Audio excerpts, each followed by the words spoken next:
Hello everyone, hope we're all good. Big shout out to KR Couriers and Transport Limited, and a big thank you to everyone who likes, shares, comments and subscribes to the All or Nothing podcast with myself, Billy Moore. Someone said I was an attention seeker. I'll dispute that, I'm not. Someone said, any tough guy out there wouldn't get on YouTube and just chat away. Well, I'm not a tough guy. I'm not an attention seeker. I don't crave it. I do it because I enjoy sharing my lived experience and in the hope that someone benefits from it. And I want to talk about going to prison clean. Now, I've never been to prison clean. I've always been nicked whilst I'm on the gear, so I've had a tough time being fucking rattling. 99% of the time I've been away. But this time, February 2018, I went to prison, and I went to prison clean. I was 5 months in recovery, abstinence from all mood and mind altering chemicals. Literally, I didn't smoke, didn't do anything. And I landed on A-wing in Walton. First pad mate was a Romanian kid. Pad stunk of feet. Got on a buzzer, got myself out. They put me in this cell on my own on the first night. It was a Friday, Fish Friday. Next morning, I remember every pad mate to go. Next morning, I guess this kid called Carl Crank, ginger-haired kid, had a little fucking Zanko phone. I had no charger. He managed to wire it up for me. Got myself some credit via a phone call externally, and I was flying. Then he moved on. He asked me, did I want to be a cleaner? Went upstairs onto the fives. Put me in this pad with this kid from Bootle. I walked in and he had this fucking big green canvas covering the windows. It was like 10 o'clock in the morning. It was pitch black. He was under the blankets off his fucking banner on Spice. I was in there for a week with him. He was a decent kid. He was a nice kid. Just had his problems, and for me, being clean in that cell, it wasn't difficult, but it was just uncomfortable. And there's a saying in the meetings which says, avoid people, places and things. Well, I was in a cell, there was people, places and things. I couldn't actually, get out and just, avoid people, places and things.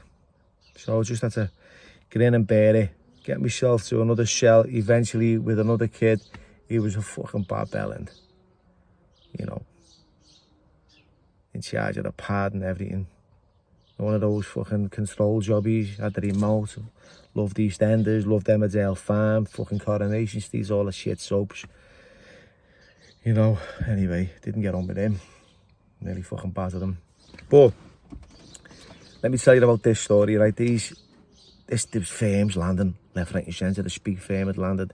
They had a major fucking parcel on them, right? I was on the cleaners, out and about. Now, temptation was getting the better of me at the best of times. They come in with, and one of them said he's got an ounce of swag on him. Then this other kid, the next day, landed with, he must have had about 3 Oz, a white and 3 Oz of Bobby. And he was like, Bill, I've got a little parcel for you there, lad. And you know what I found myself saying? Right, Shant, I'll see you later. Instead of going, no, I started to manipulate myself. Right, and I was arguing with myself. I'm clean, Bill. If you get that sorted, you know where it's going to take you. You have to make a healthy decision here.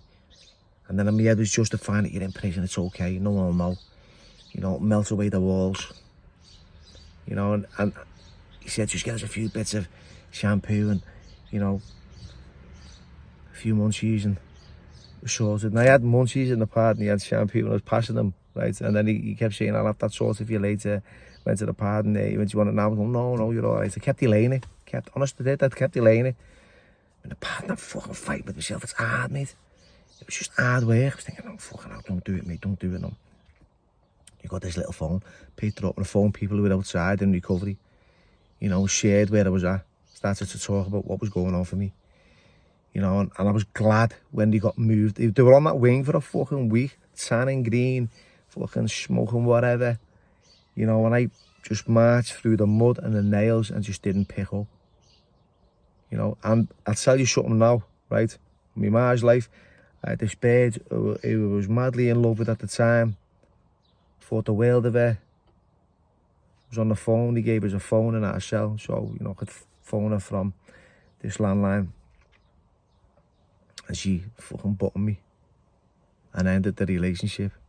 Whilst this little firm with a parcel were on the wing, my head was fucking battered, right? I was emotionally fucking crippled. The pain engulfed me, and I knew that if I'd have had something off one of them, I'd have fucking buried it for a little while, you know, but it didn't. I just marched on. Let the pain hit me, felt it, got through it, became stronger for it. You know, when he moved off the wing, it was a relief. It was like, fucking hell, thank fuck for that, because temptation. I'm quite vulnerable. You know, I'm in prison, it's a vulnerable environment. You know, and I managed to stay clean for a whole year in prison. You know, formed self-help groups with lads who'd had enough of using.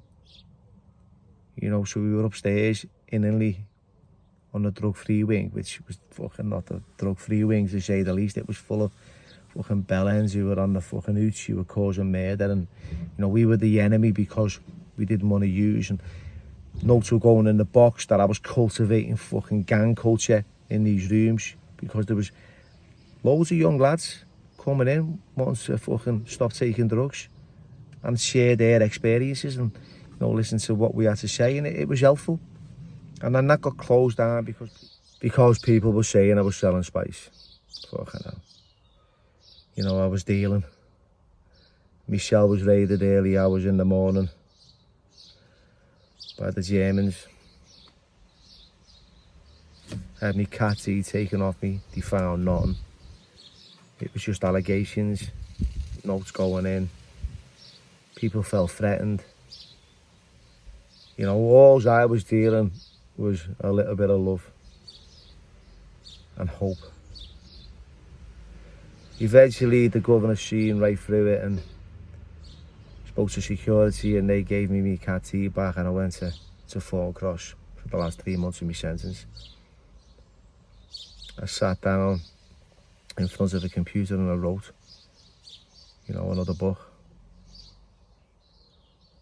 You know, I talked about my journey after I came back from Thailand, which then became another bestseller. So yeah, just to march on through the mud and the nails to stay clean in prison. You know, if I can do it, then anyone can. Thank you.